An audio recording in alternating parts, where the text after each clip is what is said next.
এই বিদ্যালয়ের শিক্ষাকর্মী শ্রীমতী মাননীয়া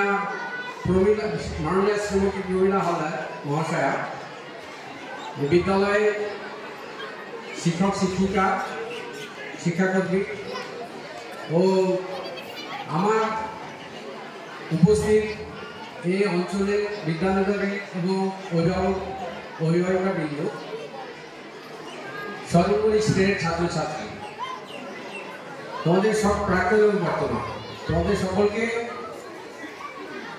আমার তরফ থেকে আন্তরিক শুভেচ্ছা অভিনন্দন জানিয়ে কয়েকটা কথা বলছি।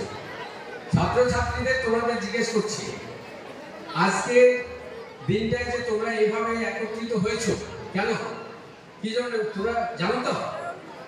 তোমরা ঠিক জেনে শুনে এখানে আছো তো? কি ব্যাপার বলো তো? আজকে কি আসছে, কাল থেকে কি হবে?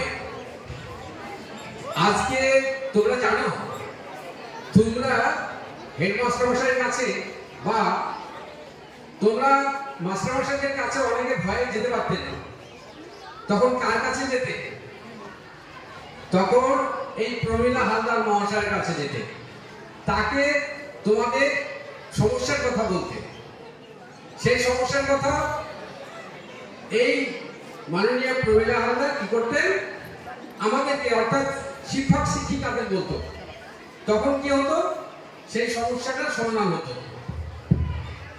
তোমরা বাড়ি যাবে, তোমাদেরকে মাস্টারমশাই ছাড়ছে না, কিন্তু তোমাদের পেটে যন্ত্রণা হচ্ছে বা তোমাদের গায়ে জ্বর এসছে, মাথায় ঘুরছে, তোমরা ভয়ে মাস্টারমশাইদের কাছে যেতে পারছো না। তখন তাদের কাছে যেতে, এই প্রমীলা হালদার কাছে যেতে।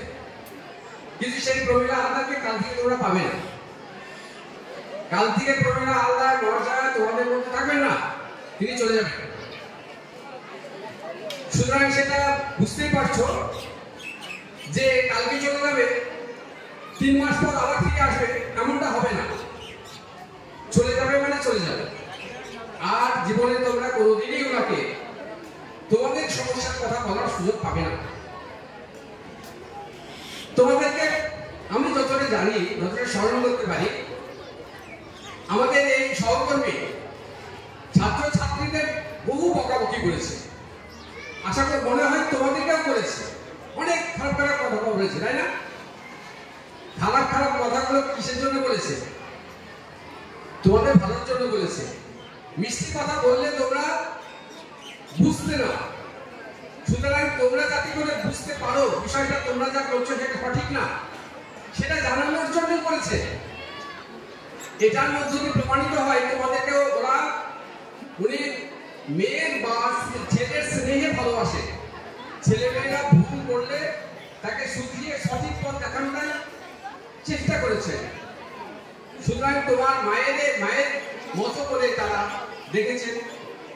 সুতরাং তোমরা ওই বক্তব্যটাকে তোমরা যদি ভাবো যে না, আমাদের খুব খারাপ লেগেছে, আমরা এটাকে মেনে নিতে পারছি না, এটা ভুল বলে শিক্ষক শিক্ষিকা যদি তোমাদেরকে খুব মিষ্টি মিষ্টি কথা বলে, অথচ তোমাদেরকে সঠিক রাস্তাটা দেখিয়ে না দেয়, তাহলে বুঝতে হবে যে ওই শিক্ষক শিক্ষিকা ঠিক না। যে শিক্ষক শিক্ষিকা তোমাদেরকে ভালোবাসে এবং বকাবকি করে, যে শিক্ষক শিক্ষিকাকে তোমরা ভয় করো এবং ভালোবাসো, সেই হচ্ছে আদর্শ শিক্ষক শিক্ষিকা। আমরা একটা সময় তোমাদের এই স্কুলে প্রতিটি কর্নারে, প্রতিটি ঘরে দাপিয়ে বেরিয়েছি। কোন কর্নারে, কোন পর্যায়ে, কোন বেঞ্চে কোন ছেলেটা বসে, কোন ছেলেটা এগোচ্ছে, কোন ছেলেটা পিছচ্ছে, কেন পিছচ্ছে, তার খুঁটিনাটি আমাদের স্টাফ রুমে আলোচনা হতো।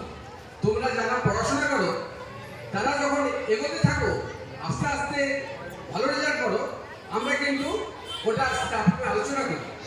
এবং যারা খারাপ করে যাও তাদেরও আলোচনা করি এবং তাদেরকে আমরা বুঝতে পারি যে এই ছেলেটা কোথায় যাবে এবং এই মেয়েটা কোথায় যাবে। এককালে আমাদেরকে তোমাদের মতো অনেক আগেকার যে ছাত্রছাত্রী ছিল, তোমাদের দাদা দিদিরা আমাদেরকেও জমের মতো ভয় করতো, জমের মতো ভয় করতো। কারণ আমাদের হাতে লাঠি ছাড়া কোনো গল্প ছিল না। আমাদের হাতে লাঠি তাহলে প্রত্যেকটা, এই যে স্বরূপবাবু বসে আছে তোমাদের ইংরেজি টিচার, এই স্বরূপবাবুর হাতেও একটা করে, বিদ্যুৎ বাবুর আছে, এদের হাতে একটা করে লাঠি থাকতো। সেই লাঠিটা বর্তমান অবস্থায় সরকারি বা প্রশাসনের নিয়ম অনুযায়ী আমাদের হাতে কড়াকড়ি দিয়েছে, অনেকে ব্যবহার করতে ভয় পাচ্ছে, কিন্তু আমি জানি মধুপুর স্টুডেন্ট আছে, তাই এই মাস্টারমশাইরা যদি ছুটি ছেড়ে দেয়, লাঠিটা ছেড়ে দেয়, সেটা ছাত্রছাত্রীদের পক্ষে শুভ হবে না। তাই মাস্টারমশাইরা যা বলবেন, আমাদের যারা সহকর্মী এখানে আছেন তারা যা বলবেন, তোমরা তাদেরকে বেদবাক্য হিসাবে মেনে নিবে। আশা করি আমাদের প্রমিলাদি যে কথাগুলো তোমাদেরকে বলে দিয়ে গিয়েছে, যে রাস্তাগুলো দেখিয়ে গিয়েছে, সেগুলো তোমরা অনুসরণ করবে। আর বেশি দিন বক্তব্য দীর্ঘায়িত করবো না, কারণ তোমরা যে ধৈর্য ধরে এতক্ষণ আছো তার জন্য তোমাদের অভিনন্দন অবশ্যই প্রাপ্য। তো শেষবেলায় বলি, আমাদের বিদায় যে সহকর্মী প্রমীলা হালদার মহাশয়ের জন্য তোমরা তোমাদের যে ভালোবাসা শুভেচ্ছা সেটা কামনা করবে।